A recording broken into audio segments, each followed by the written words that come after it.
Hello students, आज हम protein का डाइजेशन पढ़ने वाले हैं।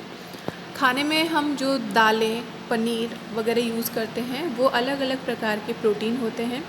प्रोटीन का डाइजेशन समझाने से पहले मैं आपको थोड़ा सा प्रोटीन के स्ट्रक्चर के बारे में बताना चाहूँगी। प्रोटीन अमीनो अम्लों से मिलके बने होते हैं। अमीनो अम्लों की एक एक यूनिट के बीच में, एक एक इकाई के बीच में पेप्टाइड बंध के द्वारा लंबी चेन जब बन जाती है तो वही प्रोटीन कहलाता है। अलग अलग प्रकार के प्रोटीन अमीनो अम्लों की चेन के अलग अलग प्रकार से फोल्ड होने के कारण या वलन होने के कारण बनते हैं। तो जो उनका 3D स्ट्रक्चर है वो एक फाइनल फंक्शनल प्रोटीन बनाता है। जो भी हम भिन्न भिन्न प्रकार के प्रोटीन अपनी डाइट में लेते हैं उनका डाइजेशन होने में थोड़ा समय लगता है, और मुख्य रूप से प्रोटीन का डाइजेशन अमाशय में शुरू होता है और स्मॉल इंटेस्टाइन या हमारी जो छोटी आंत है वहाँ जाकर समाप्त हो जाता है। जब हम कार्बोहाइड्रेट का डाइजेशन पढ़ते हैं तो आपने देखा होगा कि हमारे लार में जो एंजाइम पाया जाता है, अल्फा अमाइलेज एंजाइम, वो मुंह में ही कार्बोहाइड्रेट का डाइजेशन शुरू कर देता है। लेकिन प्रोटीन के केस में लार में, सलाइवा में ऐसा कोई एंजाइम नहीं पाया जाता जो उसका डाइजेशन करे। इसलिए जब हम माउथ की बात करते हैं या जब हम बकल कैविटी की बात करते हैं उस केस में यहाँ पे सिर्फ मैकेनिकल डाइजेशन होगा। मैकेनिकल डाइजेशन का मतलब है कि भोजन को चबाकर छोटे छोटे टुकड़ों में विभक्त किया जाएगा या बांटा जाएगा, उसी को हम कहते हैं मैकेनिकल डाइजेशन। ये टुकड़े जब आगे की तरफ अमाशय या स्टमक में जाते हैं तो पहली बार स्टमक या अमाशय में उनका केमिकल डाइजेशन होता है, जो वास्तव में यहाँ से डाइजेशन प्रारंभ हुआ है, अब शुरू हुआ है पाचन। प्रोटीन का पाचन सामान्यतः कार्बोहाइड्रेट से ज़्यादा समय लेता है, इसीलिए प्रोटीन युक्त भोजन जो है वो अमाशय में ज़्यादा देर तक रहता है। और जब भी आप प्रोटीन वाली चीज़ें खाते हैं, जैसे आप स्प्राउट्स खाएंगे या दालें खाते हैं, तब आपको लंबे समय तक भूख नहीं लगती है। तो यहाँ पर जैसे ही फूड चबाने के बाद स्टमक या अमाशय में पहुँचता है, अमाशय का जो pH है वो अम्लीय होता है, लगभग 1.5 से 2.5 के बीच में। यह अम्लीय pH बेसिकली गैस्ट्रिक जूस में उपस्थित HCl के कारण होता है, जो कि पैराइटल सेल्स के द्वारा स्रावित किया जाता है। इसके अलावा गैस्ट्रिक जूस जो कि अमाशय की ग्रंथियों द्वारा स्रावित होता है, उसमें एक एंजाइम भी पाया जाता है जिसे हम कहते हैं पेप्सिनोजन। वास्तव में ये एंजाइम की इनएक्टिव फॉर्म है, या कह सकते हैं कि उसकी प्री फॉर्म है। अमाशय में स्त्रवण के बाद या स्टमक में आने के बाद पेप्सिनोजन का सबसे पहले एक्टिवेशन होता है और ये पेप्सिन में कन्वर्ट कर दिया जाता है। ये एक्टिवेशन बेसिकली अम्लीय माध्यम के कारण अपने आप हो जाता है। तो जैसे ही पेप्सिनोजन स्रावित होकर अमाशय की कैविटी में आया है, अमाशय के अंदर पहुंचता है, ये अपने आप एक्टिव होकर पेप्सिन में कन्वर्ट हो जाता है। अब ये एक्टिवेटेड पेप्सिन या जो फाइनल एंजाइम बना है वो एक्ट करता है प्रोटीन के ऊपर, जो प्रोटीन के टुकड़े या भोजन में प्रेजेंट है उस पर, और उसको कन्वर्ट कर देता है प्रोटियोज तथा पेप्टोन्स के अंदर।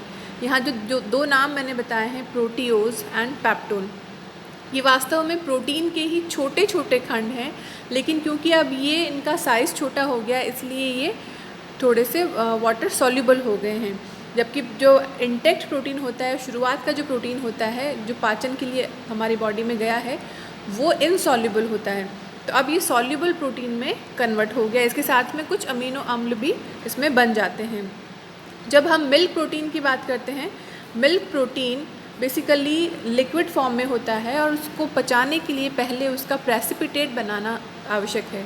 इसीलिए मिल्क का प्रोटीन या मिल्क जो तरल है वो जब अमाशय में जाता है तो वहाँ उपस्थित कैल्शियम उससे क्रिया करके कैल्शियम पैराकैसिनेट का एक अवक्षेप बना लेगा या एक पीपीटी बना लेगा। अब इस अवक्षेप के ऊपर पेप्सिन एंजाइम काम करता है और उसको पेप्टोन्स या सॉल्युबल या हम कह सकते हैं कि छोटे टुकड़ों वाले सॉल्युबल प्रोटीन में कन्वर्ट कर देता है। ये सारा भोजन या ये प्रोटीन पार्शियल डाइजेशन या आंशिक पाचन के बाद अब आगे की तरफ स्मॉल इंटेस्टाइन या छोटी आंत्र में भेजा जाता है। तो शुरुआत में अमाशय में प्रोटीन आया था और अब ये प्रोटीन सॉल्युबल प्रोटीन में कन्वर्ट हो चुका है, जिसको हम प्रोटियोज, पेप्टोन्स या डाईपेप्टाइड्स वगैरह कहते हैं।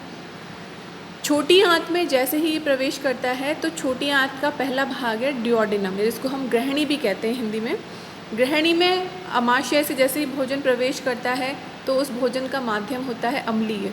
अम्लीय माध्यम के प्रोटीन भोजन से उद्दीपन से एक प्रकार का हार्मोन स्रावण होता है जिसको हम कहते हैं कोलिसिस्टोकाइनिन। ये हार्मोन स्रावित होने के बाद में पैनक्रियाज में जाता है या अग्नाशय में जाएगा और अग्नाशय के जो जूस है या अग्नाशय के जो एंजाइम्स हैं उसके स्रावण को प्रेरित करेगा, जिससे कि अब भोजन का माध्यम क्षारीय हो सके और भोजन का पाचन क्षारीय माध्यम में हो सके। पैनक्रियाज से जो भी हार्मोन आया है या पैनक्रेटिक जूस का स्रावण होता है या जिसे हम कहते हैं अग्नाशयी रस, अग्नाशयी रस के अंदर HCO3 प्रेजेंट बाइकार्बोनेट प्रेजेंट होते हैं, जिससे कि एसिडिक जो फूड था, जो अमाशय से आया था, अम्लीय माध्यम का भोजन, अब वो धीरे धीरे उसका माध्यम क्षारीय हो जाता है और इसका pH अब 2.5 से 7.0 या कह सकते हैं कि ये अम्लीय माध्यम क्षारीय माध्यम की तरफ शिफ्ट हो गया है। अब भोजन का पाचन या प्रोटीन का पाचन क्षारीय माध्यम में होगा। शुरुआत में ये एसिडिक मीडियम में हुआ था। कोलिसिस्टोकाइनिन के साथ में ही जो इंटेस्टाइन या छोटी आंत की दीवारें हैं उनमें जो ग्रंथियां पाई जाती हैं, ग्लैंड्स होती हैं, उससे एंटेरोकाइनेज नामक जूस स्रावित होता है। पैनक्रेटिक जूस में कई तरह के एंजाइम्स प्रेजेंट होते हैं जो कि प्रोटीन के पाचन में मुख्य भूमिका निभाते हैं। इनमें ट्रिप्सिन, काइमोट्रिप्सिन, कार्बोक्सीपेप्टाइडेज और एलास्टेज मेन है।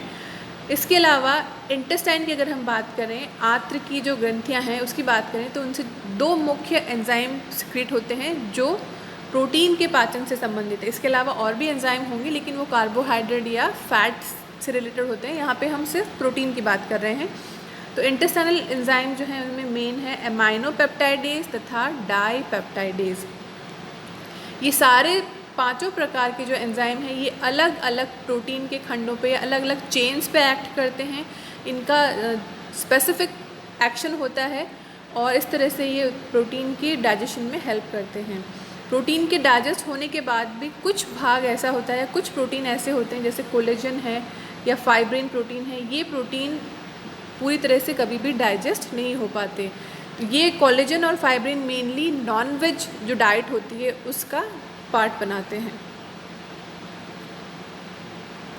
यहाँ दिखाया गया है कि किस तरह से एंजाइम आगे से आगे एक्टिव होगा और दूसरे एंजाइम की इनएक्टिव फॉर्म को एक्टिव कर देता है। जैसे ट्रिप्सिनोजन जो है जब भी वो स्रावित होता है तो वो इनएक्टिव फॉर्म में होगा और वो खुद सेल्फ कैटलाइजेशन के थ्रू एक्टिव ट्रिप्सिन में कन्वर्ट हो जाता है।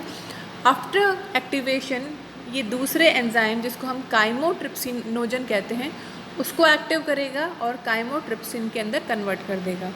ऐसे ही प्रो कार्बोक्सीपेप्टाइडेज, इसका एक्टिवेशन में ट्रिप्सिन के द्वारा किया जाता है और कार्बोक्सीपेप्टाइडेज में कन्वर्ट कर दिया जाता है।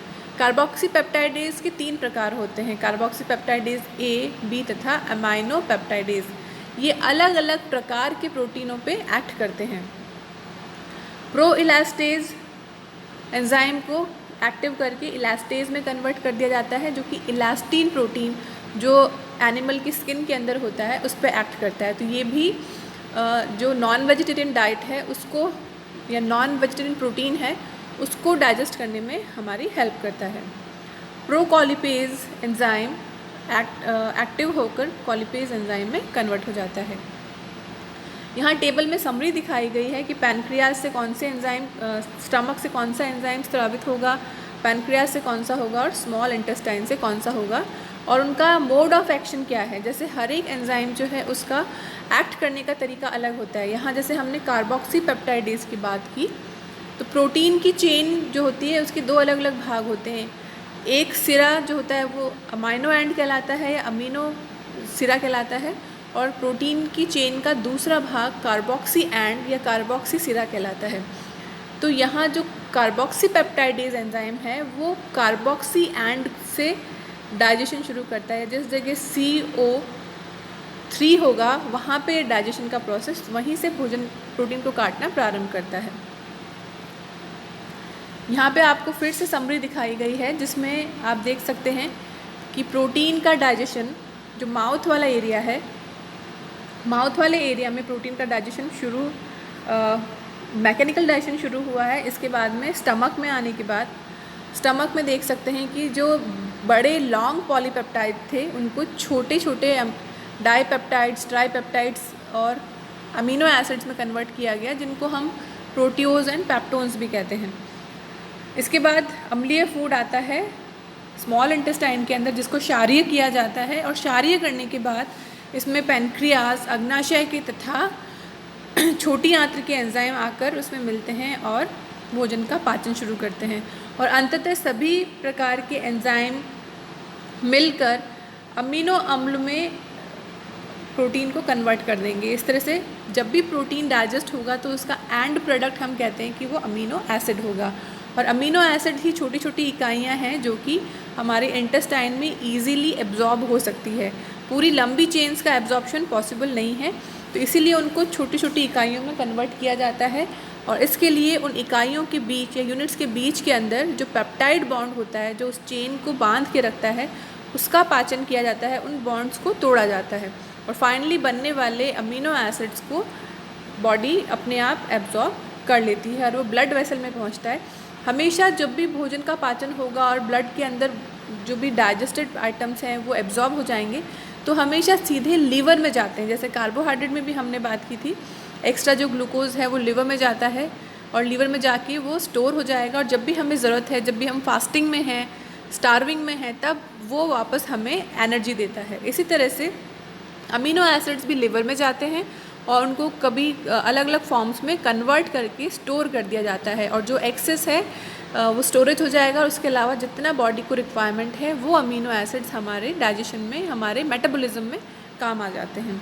तो ये था प्रोटीन का डाइजेशन। Thank you.